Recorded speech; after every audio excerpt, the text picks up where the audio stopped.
I want to thank you, Mr. Chairman. Mr. Chairman, this hearing is important because it's examining the state of the electric industry through market participant perspectives. Mr. Chairman, we know that the electricity grid of the 21st century will look significantly different than the grid of the last century, and rightfully so.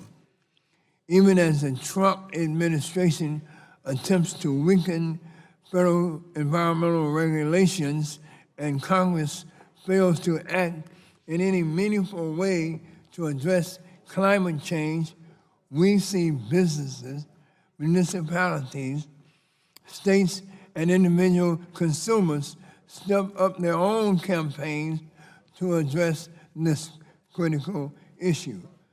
As consumers become more aware of their carbon footprint and how their behavior impacts the environment, they're also more demanding in terms of information. They're more demanding in terms of control over how energy is produced and consumed. Indeed, Mr. Chairman, while many changes in our electric grid are spurred by state and federal policy and market forces, it is important to understand that consumers are also driving many of the trends we see taking place in the electricity market.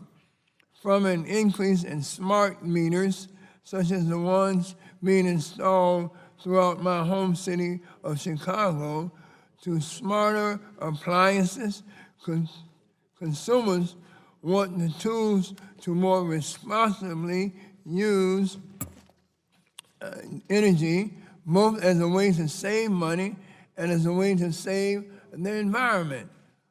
Other current trends include greater demand for cleaner, renewable sources of energy to compete with the traditional fossil fuels, as well as increase in distributed generation and demand response resources. Mr. Chairman, the result of these trends, as a recent DOE draft report suggests, does not make the grid less reliable, but rather the opposite. The DOE study indicates that having fuel diversity has in fact improved grid stability. I want to quote, Mr. Chairman, that very same report. The power system is more reliable today due to better planning, market discipline, and better operating rules and standards, is the remarks from that report.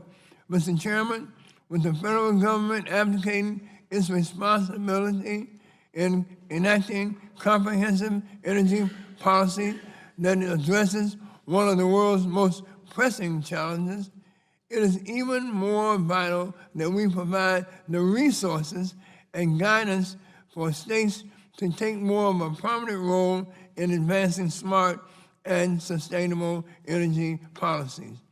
Congress should not stand in the way of states like my own Illinois, Mr. Chairman, that choose to enact renewable energy portfolios and provide credit to reliable, zero carbon baseload sources of energy, including nuclear power.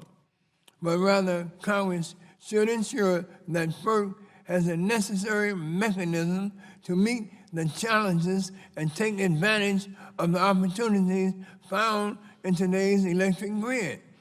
By almost all accounts, Mr. Chairman, for the foreseeable future, the nation's energy mix will continue to include sources from all of the above portfolios, including cleaner burning fossil fuels, nuclear, and renewables.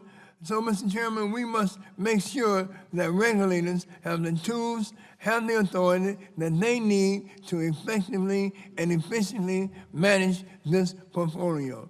So, Mr. Chairman, I look forward to engaging today's panel of distinguished industry insiders and hearing from them regarding the opportunities and the challenges that we face in terms of our electric infrastructure.